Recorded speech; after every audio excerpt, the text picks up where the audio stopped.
Boa noite, queridos irmãos. Sejam todos bem-vindos a esta casa de oração.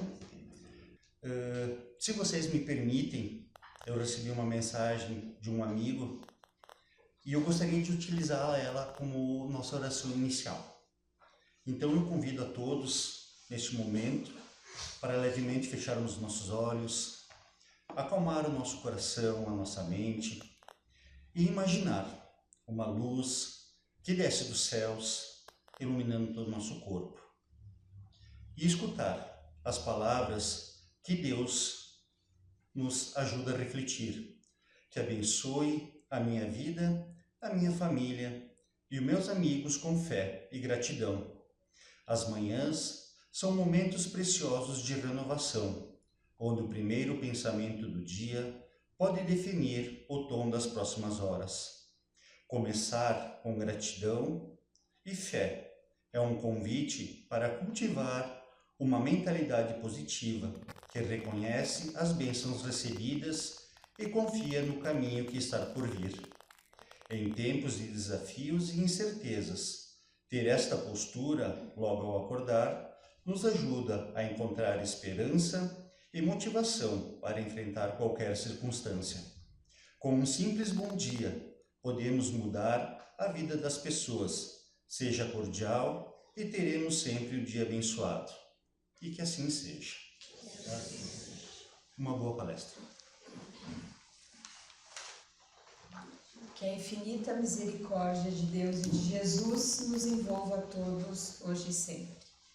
Essa palestra sobre o mancebo rico é baseada no livro Primícias do Reino, é o capítulo número 5. Esse livro é a psicografia do Divaldo Franco e o espírito que dita é Amélia Rodrigues. Aliás, esse livro é muito interessante porque Amélia Rodrigues relata o encontro de Jesus com várias pessoas. Então vale muito a pena a gente ler esse livro. E no capítulo 5 fala sobre o mancebo rico. E eu vou ler algumas considerações. Ele era um jovem rapaz. Sua casa era luxuosa e seus pertences valiosos. Não lhe faltavam joias e ouro. Tinha saúde e constante companhia para festas alegres e competições esportivas. Era, no entanto, vazio o seu coração. Tinha sede de paz, mas sentia-se infeliz. Movido pela curiosidade despertada pelos comentários a respeito dos maravilhosos feitos do mestre Nazareno, ele foi à sua procura, encontrando-o à beira do lago de Genezaré, num final de tarde. Ao vê-lo de longe, era como se reencontrasse um amigo, um celeste amigo. Mas de onde o conhecia? Indagava-se com receio, procurando recordar-se com um indizível e inútil esforço mental. Emoções inusitadas vibravam no seu ser. Desejou jogar-se ao solo, esmagado por forte constrição no peito. Vende tudo quanto tens, reparte-o para os pobres e terás um tesouro no céu. Vem e segue-me, disse-lhe Jesus. Sentiu-se arrebatado, interiormente gritava: irei contigo, Senhor, mas hesitava. Permite-me primeiro competir em Cesareia. Aguardei muito essa ocasião e ela se avizinha. Exercitei-me, contratei escravos, adestrei 2 parelhas de fogosos cavalos. Os jogos estão próximos, argumentava o jovem, vencendo a emoção que o transfigurava.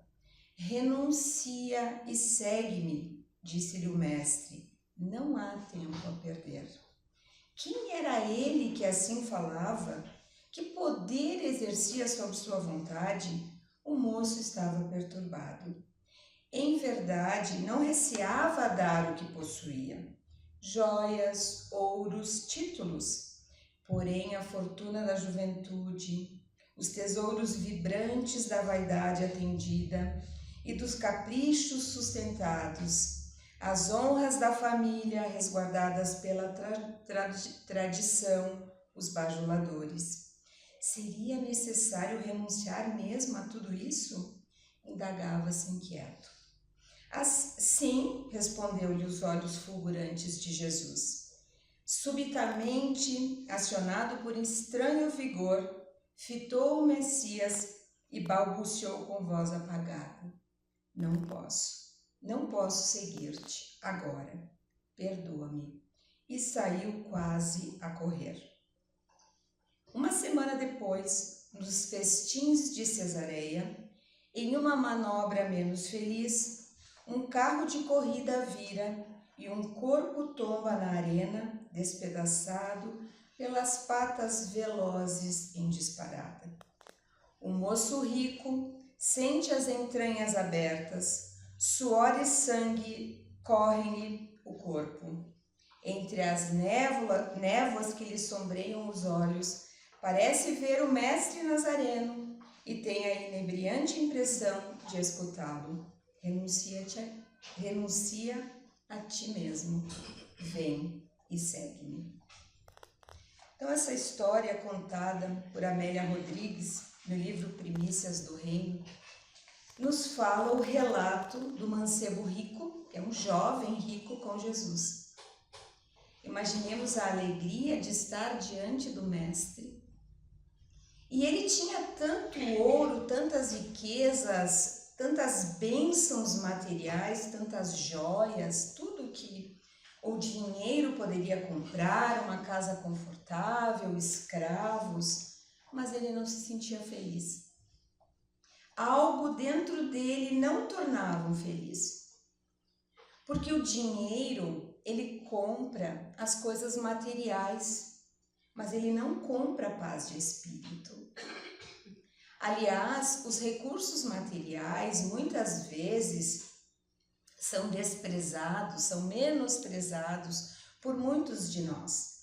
Mas os recursos materiais, quando bem administrados, por mãos que sabem administrar os recursos materiais, ele gera muitas riquezas.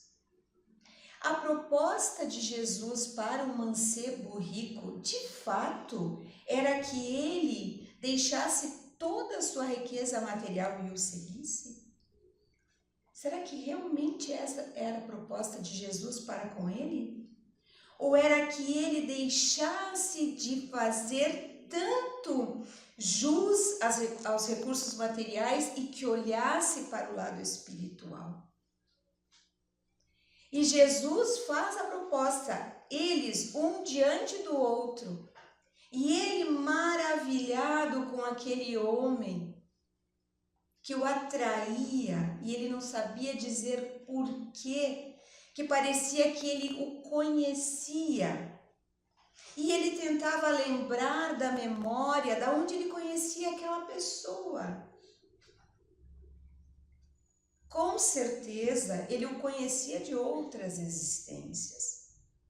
E o convite do mestre para aquele jovem era para que ele olhasse para dentro dele, do ponto de vista espiritual, e renunciasse às coisas materiais e o seguisse.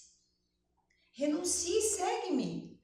Doa o que você tem para os pobres e vem seguir-me.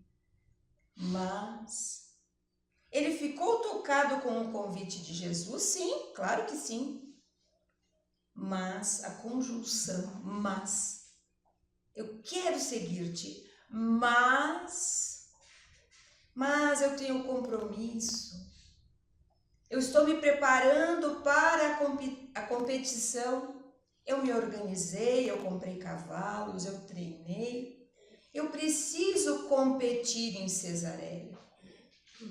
E Jesus mais uma vez pede que ele larga tudo e me segue, você não tem mais tempo.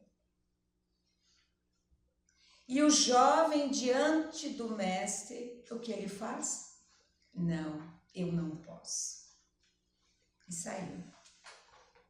Conta Amélia Rodrigues, no livro, que Jesus, depois desse encontro, quedou-se pensativo.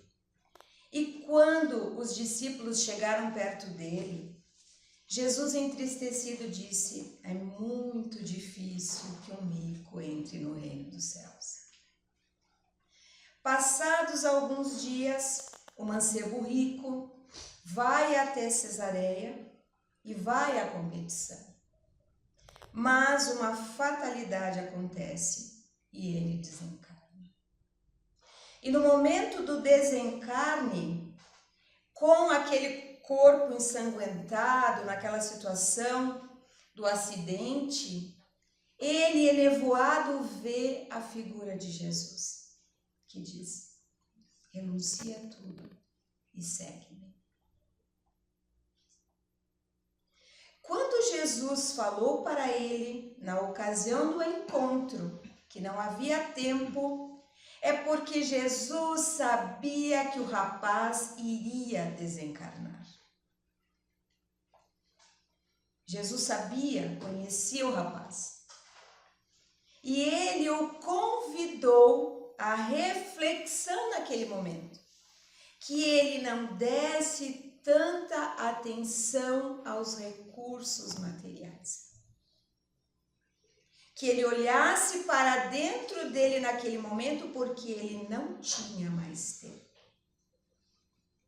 E qual não foi a decisão do jovem? Mas não posso, eu não posso. Ah, eu gostaria, mas eu tenho compromissos. Quantas vezes nós estamos sendo convidados pelo Mestre a seguir o caminho da espiritualidade? E quantas vezes nós temos dado desculpas? Amanhã, hoje eu não posso. Nós estamos sempre procrastinando, ou seja, empurrando para frente, empurrando com a barriga aquilo que nós temos que fazer hoje. Porque não sabemos o que vai acontecer amanhã. Não sabemos se estaremos aqui amanhã.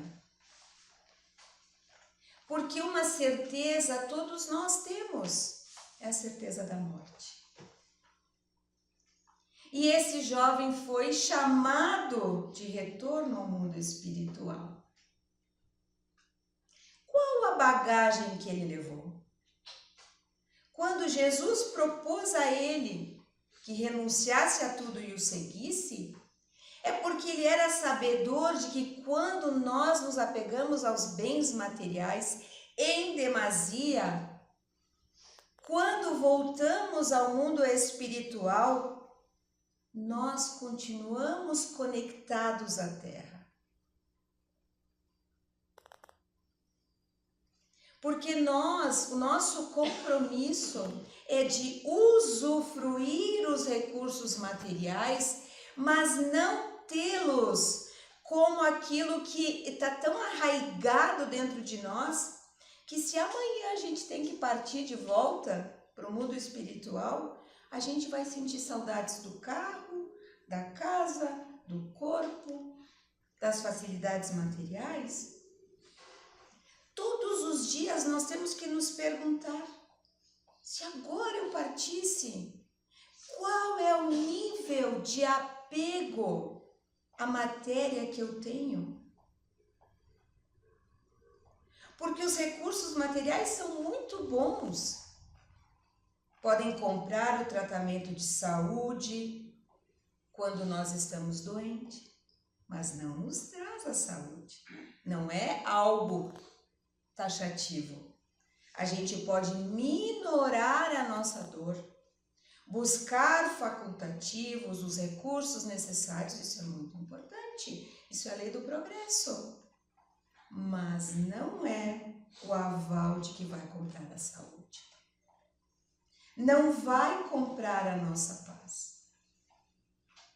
E há aqueles indivíduos que se entorpecem com relação à matéria, que vivem na horizontalidade e que nublam as suas consciências e que passam a vida inteira para o ter. E nada é bom. O carro A não me satisfaz mais, eu quero B, eu quero C, eu quero D, mas daí não me satisfaz, aí eu preciso da lancha, daí a lancha não me satisfaz, eu preciso do helicóptero, eu preciso do avião, eu não posso morar mais numa casa de 50 metros quadrados, eu preciso de ter 80, 100, 200. Às vezes os nossos recursos materiais não nos permitem isso. O indivíduo muitas vezes se queda nos processos de corrupção da alma para adquirir os bens materiais. Porque nada o satisfaz. Porque não é no bem material que nós vamos encontrar felicidade. São os bens nas nossas conquistas espirituais. No bom uso dos recursos materiais. De tê-los de forma honesta, através do nosso trabalho. A lei do progresso nos permite a melhoria das nossas condições de vida. Com certeza, nós trabalhamos para isso. Nós trabalhamos para melhorar de vida. Isso é saudável. Mas o problema é quando nós vivemos só para isso. E nós envelhecemos e a gente continua naquele vazio existencial. Porque a felicidade ela não se mede se eu tenho A, B ou C. Ela mede na nossa consciência. E é essa a proposta de Jesus para conosco. Larga tudo e me segue. Não porque eu vou sair e vou distribuir tudo que eu tenho. Seria uma irresponsabilidade da minha parte também. Mas menos acúmulo, mais desprendimento. E a história é o relato disso. Ele tinha tudo. Aliás, muitas vezes, cheio de amigos. Amigos verdadeiros? Ou amigos por interesse? Ou amigos que estavam ali junto dele porque ele proporcionava benesses que o dinheiro poderia proporcionar. Mas no momento da aflição, no momento que a pessoa perde tudo, no momento que ela não tem mais nada, quantos amigos verdadeiros restam para nós? Se nós pegarmos a mão cheia, quantos amigos verdadeiros nós temos ao longo da nossa vida? Vai sobrar dedo. Nós temos muitos conhecidos, mas amigos verdadeiros mesmo, que querem o nosso bem. Quantos nós temos? Quantos são leais a nós? Então, os recursos materiais geram interesses. Aliás, muitos de nós somos movidos por interesses. Interesses pessoais. O que eu ganho com isso? O que eu ganho com essa amizade? O que eu vou me beneficiar com isso? E nós estamos vendo tristemente nos dias atuais pessoas que não têm o compromisso nenhum com a verdade, que não têm compromisso nenhum e respeito nenhum com as pessoas, e que mentem, que usurpam os recursos públicos sem o menor pudor. Sem o menor pudor. E muitas vezes a gente se indigna, sim, a gente se indigna.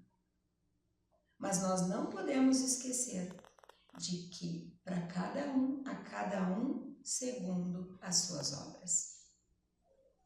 A quem muito foi dado, muito será pedido.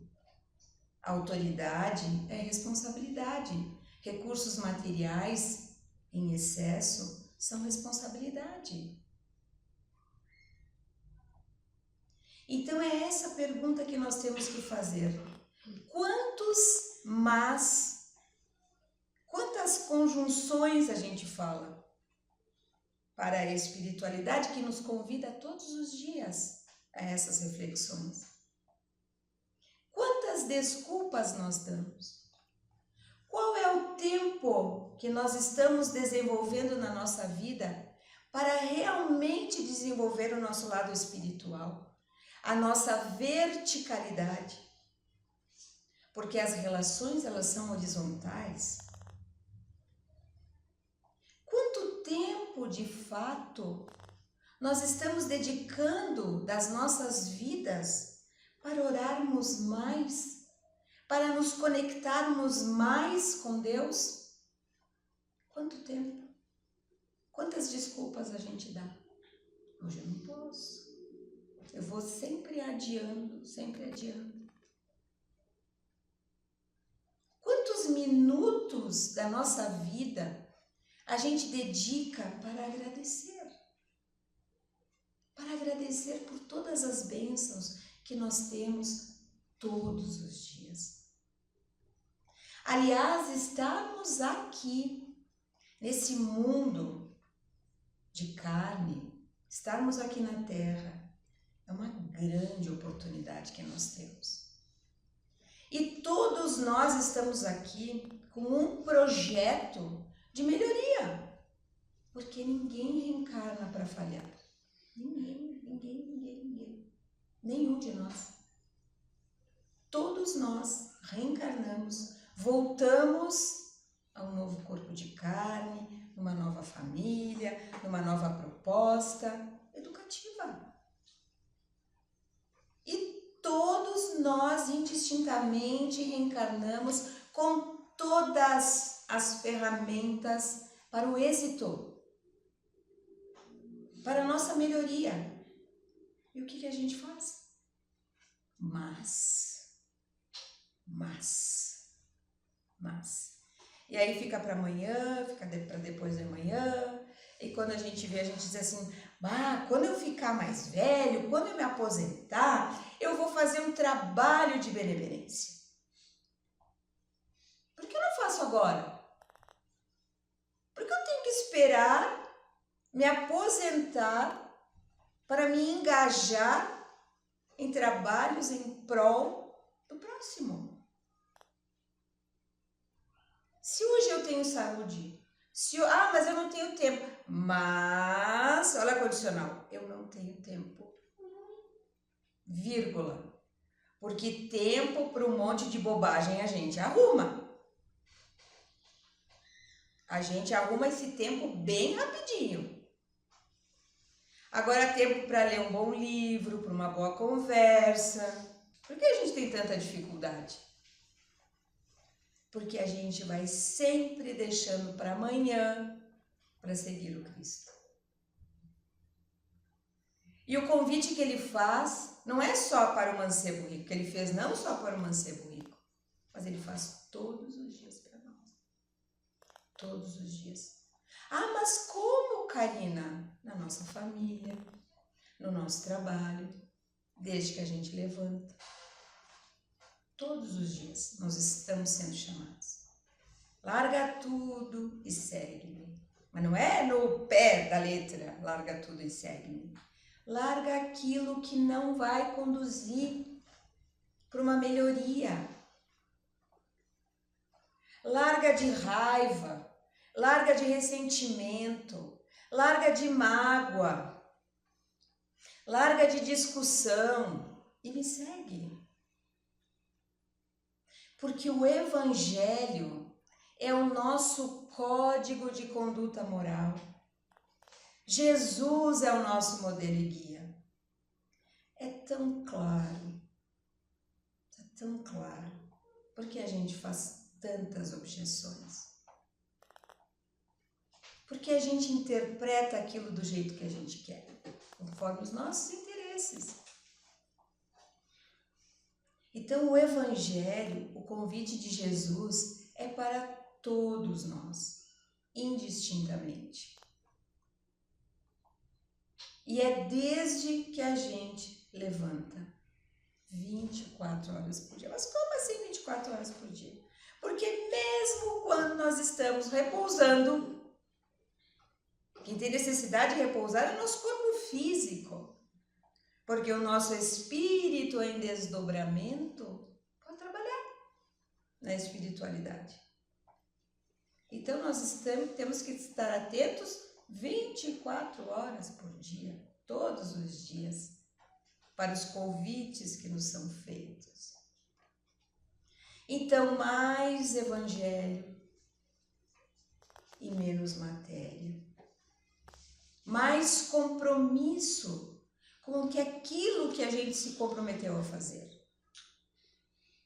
Porque quando estávamos na espiritualidade, todos nós, a gente prometeu muita coisa.